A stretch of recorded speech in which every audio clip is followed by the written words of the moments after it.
are at hand, then will I slay my brother Jacob. The stolen blessing. Bakit the stolen blessing? Nung ito pong si Isaac ay nasa kanya ng katandaan, nanlalabo na ang kanyang paningin at malapit na siyang mamatay. Dahil paborito niya itong si Esau, tinawag niya si Esau. Ang sabi niya kay Esau, anak, malapit na akong mawala. Malapit ko nang iwanan ng mundong ito. Pero bago mangyari yon, gusto kong pagpalain ka ng Diyos. Ang sabi niya, anak, ipagluto mo nga ako. Siguro andoks yung pinaluto sa kanya o tinolang manok, tinolang pato, bibe, kalapati, venison. Sabi niya, ipagluto mo ako, anak, bago kita pagpalain. Bago kita ipanalangin.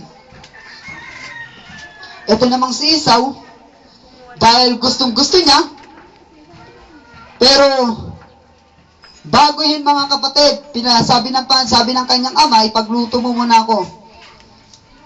Sabi niya, ipagluto mo ako ng paborito ko at dalhin mo sa akin upang makakain. Upang ikaw ay aking i-bless bago ako mamatay. Narinig ito ni Rebecca. Narinig ito ng kanyang asawa. Ng asawa ni Isaac. At nung umalis itong si Esau, ang ginawa nitong asawa niya, asawa ni Isaac, o nanay ni Esau, kinausap niya si Jacob. Ang sabi niya, anak, narinig ko ang pag-uusap ng iyong ama at ng iyong kapatid.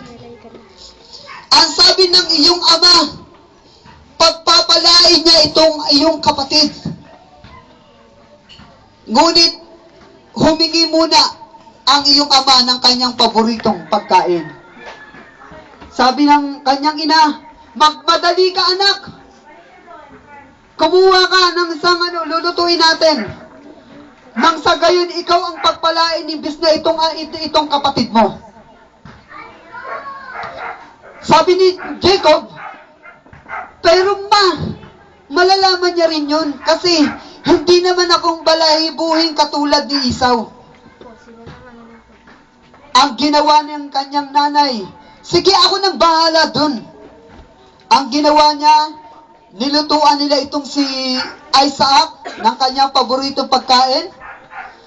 And then, ang ginawa nitong ni Rebecca, ginawa niya ng mga balahibo itong si Jacob.